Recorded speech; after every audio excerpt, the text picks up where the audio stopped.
Hello, my darling Fumi Nation. Welcome back on the second episode of Blood Sisters. Before I start, I want to say thank you so very much for the reception that you guys gave me. I am so honored and I'm terribly humbled. And I am so excited that you guys love Blood Sisters. Do me a favor. Tag Niger Netflix constantly. Let them know that Fumi is reviewing this show for them. My darling Fumi Nation. You let them know where you are coming from. Tag them on Instagram. Follow me on Instagram. Niger Netflix. Then hit up onto Blood Sisters. I'll put all of the Instagram pages down below. You let them know what we are working with. The first episode, if you ever thought was riveting, the second episode was just as much, if not, perhaps, a little bit more. Let us start, shall we? Opening scene, Sarah is washing her body. It has been a rough night. As you remember in the first episode, herself and Kemi went to go and bury Cola's body. She's in the shower and she's getting piercing flashbacks of what has happened in the last 24 hours. She's trying to scrub off the blood from her body and wash the sins off of her hands. Kemi drives her back to the family Ademola home under the pretext and guise that they don't know what has happened to Kola. Kola has not called them. They do not know what happened to him. He did not get in touch with them. They do not know anything. They believe that that is the best plan. That after leaving the hotel, packing up and everything, the best thing is for Sarah to go back to the family home of where she was staying leading up to the wedding. But she gets an awakening, a surprise that I might not necessarily say she should have not expected. I would have expected it. The matriarch is at the stairs and she tells Sarah, "You are not welcome here, get out. You and your meddling family. I don't want to ever see you again. Do not call me mother," as Sarah pleads. She says, "I have more feeling for somebody on the street than you." Timeyin is there and she gasps at her mother. "Come on." She says, "My son knew better, and that is why he did not marry you." He said, "No, get out and I don't want to ever see you again." She says to Timeyin without necessarily looking at her, "Timeyin, stay away from her. Vermin carries disease."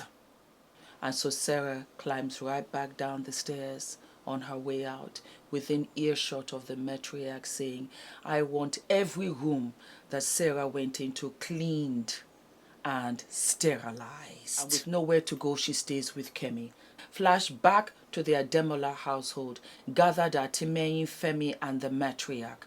Timeyin is concerned. It's bugging her. Something is wrong. Kola would not just have disappeared like this. But the mother says, "No, I believe he's fine.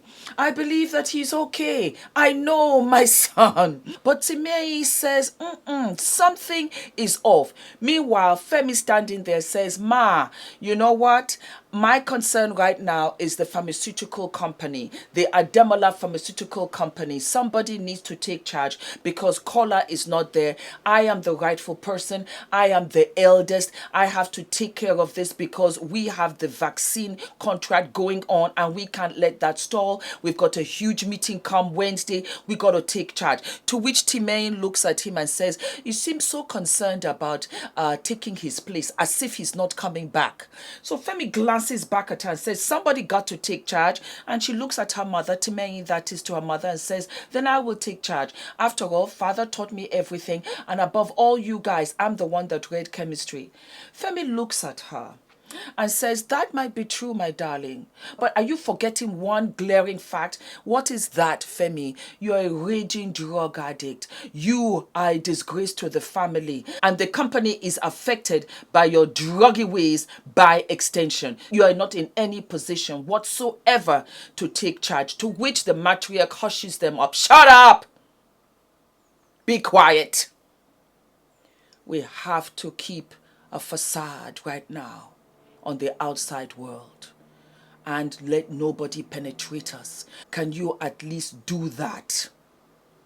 They nod their head in unison. Femi walks out to meet his beautiful wife, Yinka. And she wants to know exactly what happened at the meeting. And he says, come on, let's go into the car. We'll talk about that later.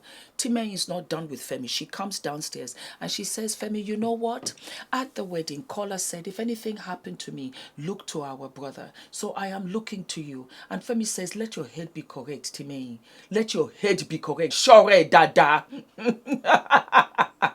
And he storms off with Yinka, who is looking absolutely fabulous in a pink and purple suit to boot. Sarah's parents are on the phone, pleading, begging that she gets in touch with them. The Ademolas have reached out to them and they want every cent back of that loan. Their father is finished, and she pleads to Sarah. She says, Sarah, please get in touch with us. We don't know what has happened. The Ademolas have sent us this note and we have to repay the loan. We don't have the money. We are finished. Sarah is sitting there and she's listening to the message, but she doesn't pick up. What is there to say? That is how I perceive this. There was no wedding. The groom is dead, to whom she had no intention of getting married to. She reached out to her mother to tell her how badly this man was beating her, and it fell deaf to her mother's ears. So what can she say right now to her mother? Nothing. She doesn't pick up the phone, and I don't blame her. The girls try to behave as normal. Nobody knows anything as far as they are concerned. So Kemi has to go to work, behave normally. She takes a deep sigh, she says hello to her co-workers and sits down. She gets through the day and she passes through the grocery store to pick up some dinner for herself and Sarah. When a man approaches her, she has no time for him at all. He's blabbering, so she just shoots him off. He introduces himself as Winston Akindele. He says, I'm a photographer. And she says, so? He said, well, the thing is, I was there at the wedding. And I took pictures of guests arriving, of guests coming and going, eating, dancing. I also took pictures of you downloading up something into the boot. And I kept on saying to myself, what are these girls up to? What are they loading into the boot? The same night that the groom disappeared from his wedding. Kemi's face drained. All the blood drained from her face. Somebody knew. This man knew. And so she whispered to him, what is it you want? And he whispered back, money, lots of it. He was going to blackmail them. On the other side of town, down a beautiful house on a winding staircase, comes Yinka, Femi's wife. She's sexy. She's got the legs, she's got the body, and she knows how to wrap Femi around her little sugar-coated cooch, because that's what she's using in this case. Girls, listen up. This is what you call power of the panties. She walks down, and Femi is there resting back. Things have worked out a little better than he planned. He wanted his brother dead. He did. And he didn't have to do the dirty work. So he's just gazing into space and he's saying to himself, things are picking up in the strangest of ways. To which his beautiful wife Yinka comes. And in a way, he's proud of her because she has goaded him on to his inner demons and his inner lust for power. She's understood him without judging him. This is the key here.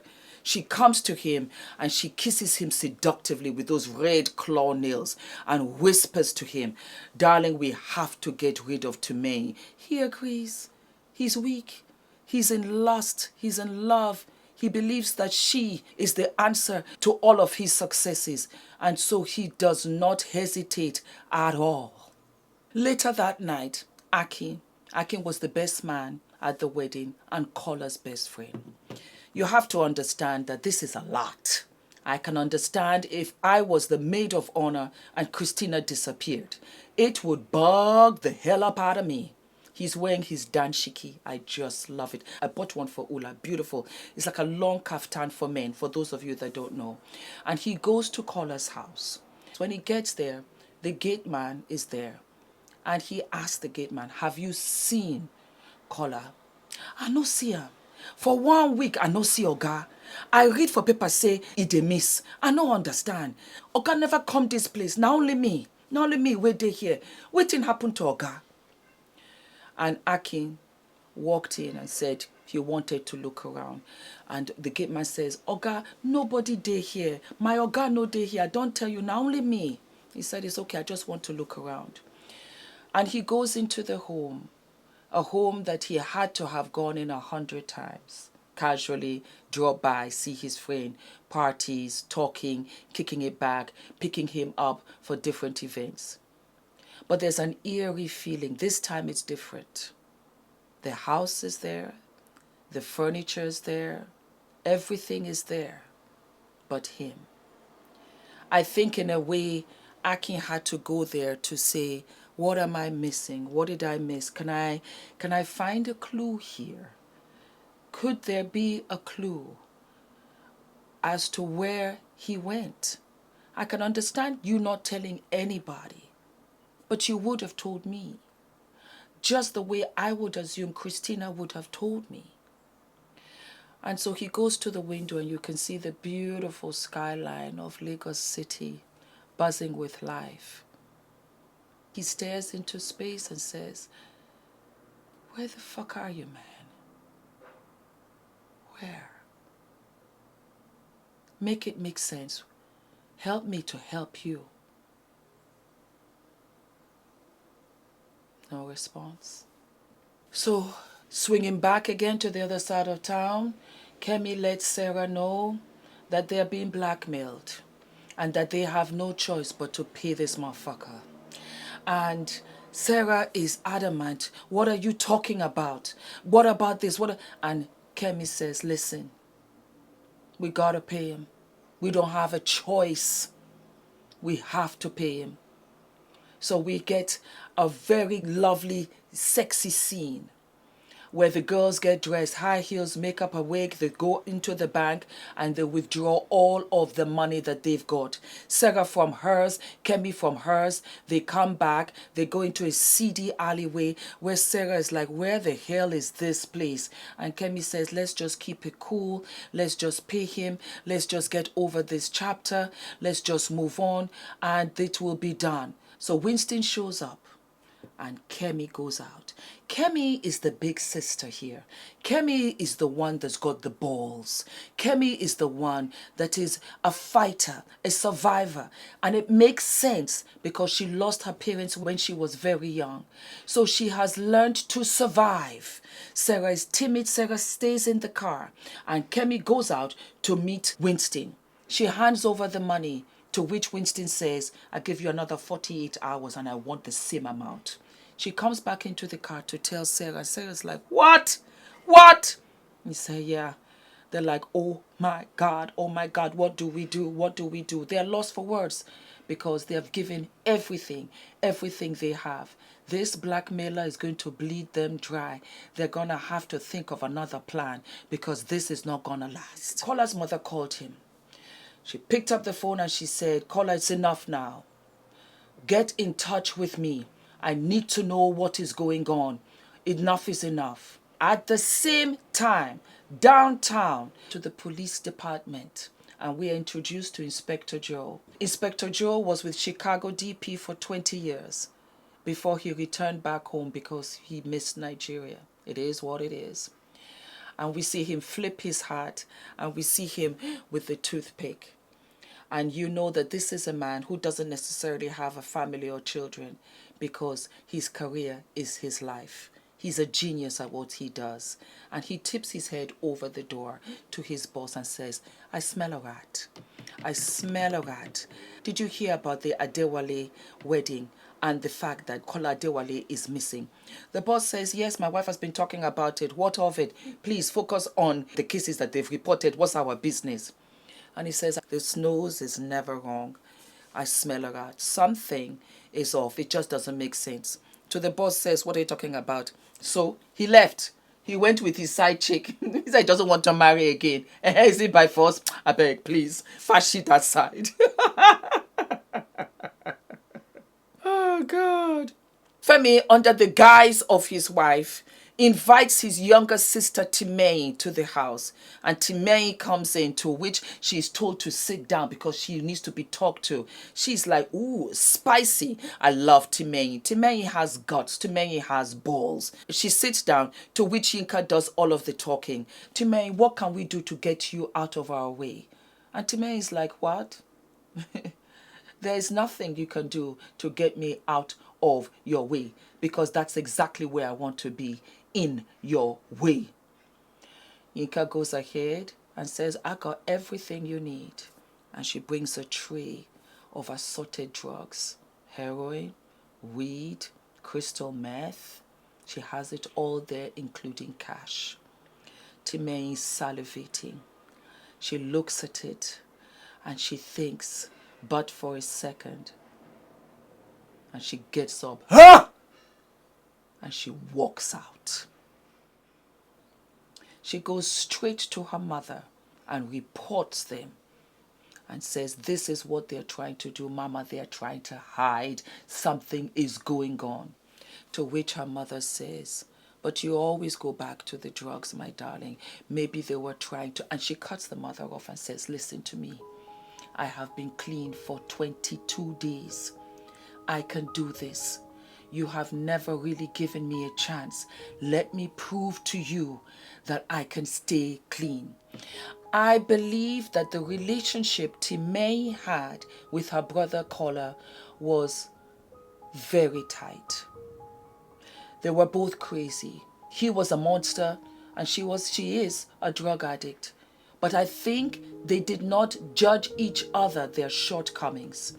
I think that they could look past each other's weaknesses and love each other unconditionally. And so Timeyin is determined. Sometimes that's what it takes. That one thing to crack it all. And she tells her mom, give me this chance. This was one of the most beautiful scenes and hardest scenes to look at. It was hard to watch. Because what would take place should never, ever be uttered out of a parent's mouth. She takes Timeyin's hands, lovingly so. I was under the impression that she was going to tell her something sincere, loving, and heartfelt.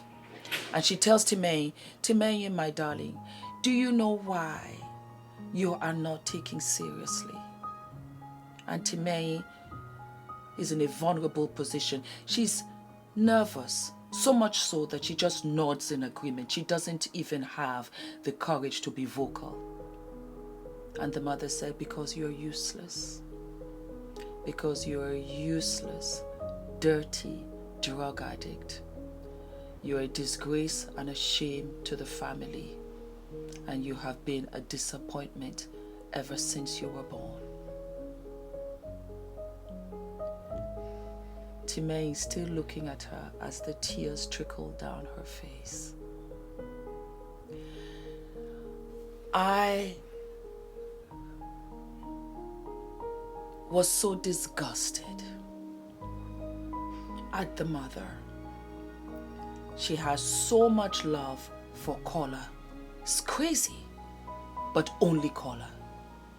And you wonder why your daughter is like this.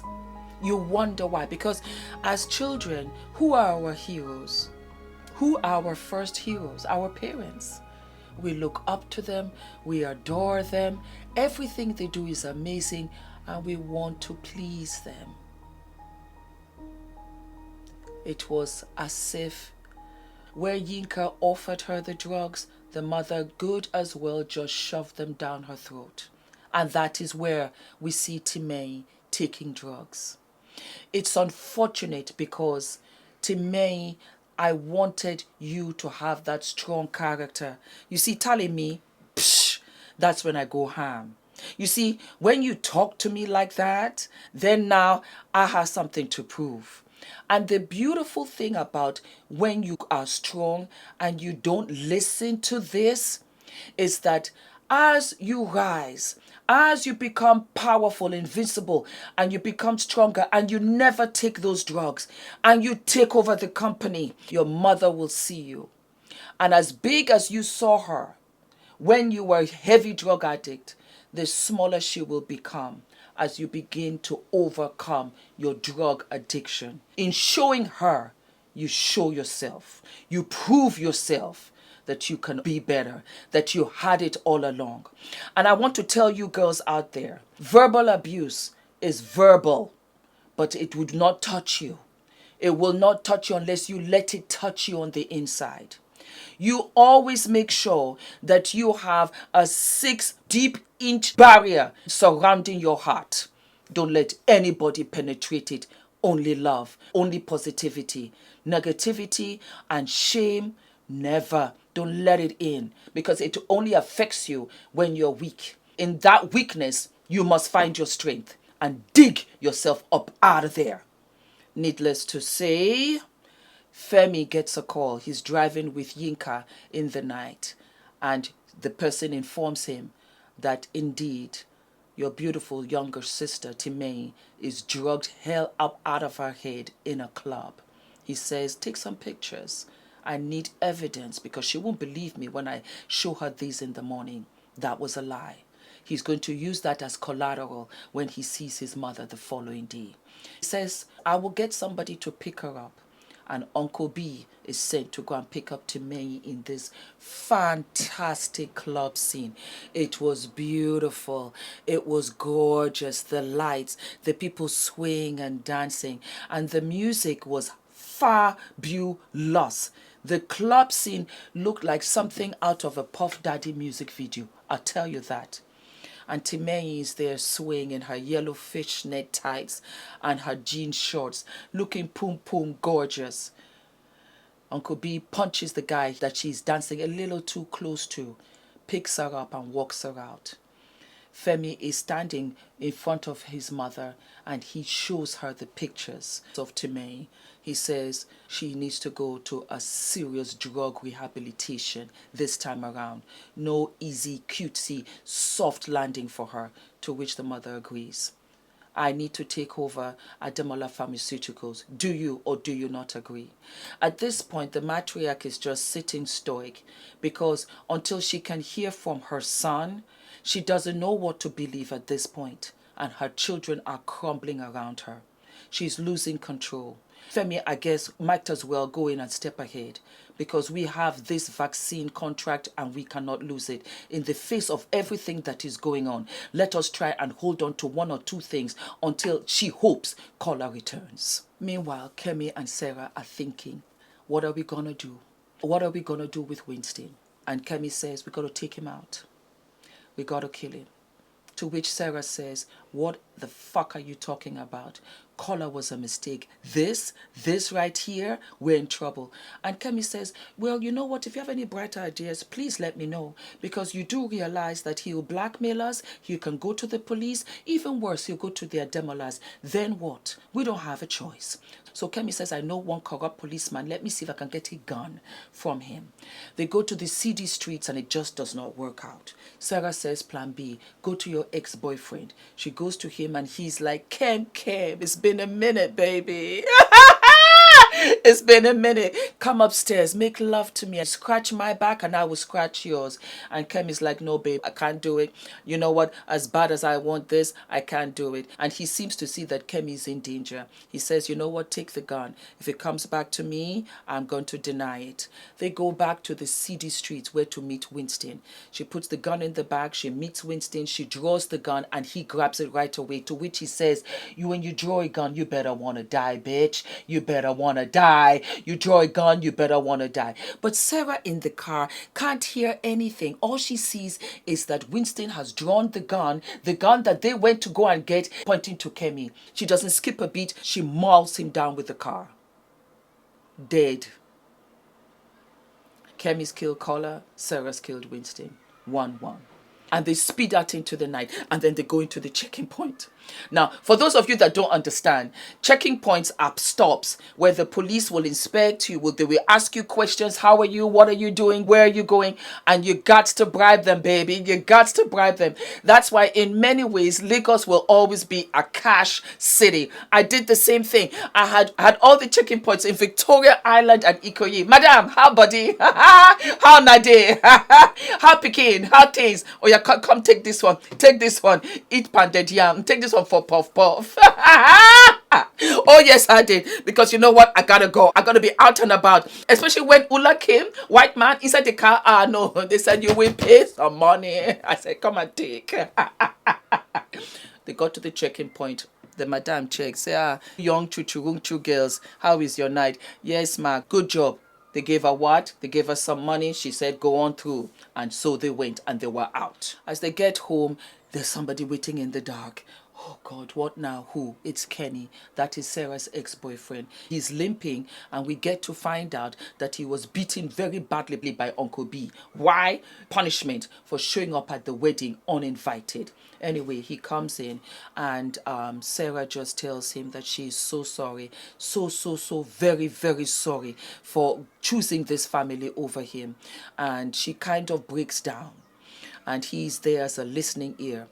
I understand this scene, you know.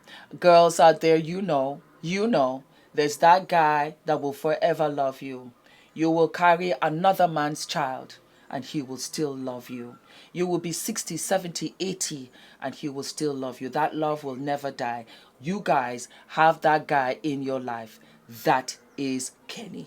Kenny will forever love Sarah, and he will always be there for Sarah. In a city that never sleeps, we have wild dogs sniffling their what? Shallow grave. Collar's body has come to the surface. And so we see Inspector Joe, who tells his boss, you owe me 20,000 naira. What did I tell you about this nose? It's never wrong. Collar's body has been found. And so we get to the crime scene where the Inspector Joe is picking up the gun. The gun that was buried with him. The gun that Slade brought to the wedding to kill Collar.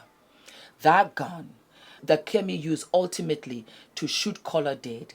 That is the gun that Inspector Joe is holding up and inspecting. And so Inspector Joe has the difficult task of informing the Ademola family. Akin, his best man, is also there. And the matriarch is there. And he begins to say, I am so sorry. We have very strong suspicion that we have found Collar's body. And this is now a murder investigation. To which the mother howled, ah! Ah! Ah! Ah! I felt it. I felt it. I felt it. What's wrong? I'm acting. Oh, sorry. Am I not fabulous? I thought you were getting attacked. I'm keeping this in. I'm keeping this in. I'm an actress. for the effects. And so it was so intense that even Femi's wife Yinka stood up and felt sorry. Felt so sorry because they did not know. They really did not know. They could not believe that this is how this ended. And tears run down her face from her soul. Akin escorts Inspector Joe out of the house and he asks him, when last did you see Collar? The last time I saw Collar was when the maid of honor came down and said the bride wanted to see Collar. That was the last I saw him. That was the lead for Inspector Joe to go over now and ask Kemi some questions. In the first few minutes of the scene, I thought it was a one-on-one until it expanded. Fabulous cinematography, fabulous storytelling here. And we see that Sarah is actually sitting beside Kemi. And he also asks Sarah questions. And in so doing, he gets to know that the ex-boyfriend's name is Kenny. Because the inspector had gone to the hotel. The security had said there was a man at the wedding and there was some rumble and tumble, but he didn't get the name. Sarah provided him with that name, and so they arrest Kenny. To the absolute distress of Sarah. And she runs to Kemi and says, we have to confess. It's getting too much. I know what we've done. I will not let Kenny stay there. I won't let him be the fall guy for something that we have done. Kemi, meanwhile, is really trying to stay in control up in here. She's doing everything, trying to keep a lid on this. But Sarah's emotion is all over the place. And she says, you know what, let me be calm. Okay, Sarah, exactly what are we going to go and tell them? That, you know, because we do realize it's one thing that we killed, and I killed him, not you. That we killed, that we decapitated the body, that we have killed a photographer, that we went to go and bury Collar out in no man's land. Exactly what are we supposed to confess to? Because I want you to be ready if we do this. And to which Sarah says, I told Kenny. That's why I'm scared. I told Kenny the truth. We killed Collar. Kenny knows this. And Kemi can barely believe what she has just heard. We flip to Kenny being questioned by Inspector Joe, but he's not giving up anything. He would rather die. He would rather die up in there, but he's not saying one word. Kemi now is sitting down and she's in tears. And she says, Sarah, I can't die in Kirikiri prison. I cannot be at the hands of the Ademolas. I killed their precious son. I need to run. I need to run away from here. I need to get away from here. And Sarah says, you can't leave me. We're in this together at this point. Uptown, Inspector Joe has just gotten footage from the security cameras at the hotel showing Kemi and Sarah putting something very, very big into the boot. That's all he needed. They get to Sarah's house just before Uncle B gets to the residence. As a matter of fact, Uncle B sees the police cars going in one by one. They're going to arrest Kemi and Sarah. And as Inspector Joe opens the door with his boss behind him, there's an eerie feeling. No need to invade because the girls are on the run. Yes, my darlings. That is episode 2. Girl, Baby, Run. Sensation. Now, you guys let me know in the comment section how you are living and loving. Are you loving the outfit? I just needed some color in this dark episode because I was like, it's a bit much. It's a bit much. So follow me on Instagram. You guys let Naija Netflix know that I am reviewing these episodes, and I will see you on the next one. Don't forget to like, to subscribe, to share, and let me know what you guys think. I've also heard about Savage Beauty. I think King of Kings. I'm seeing all of your suggestions down below. And yes, baby, it might take me a minute, but we will review. I hope you enjoyed yourselves, my darling, and I'll see you super, super soon. All of my love. Mwah. Do we love, darlings? Do we love? 2 down, 2 to go. Bye. Ula.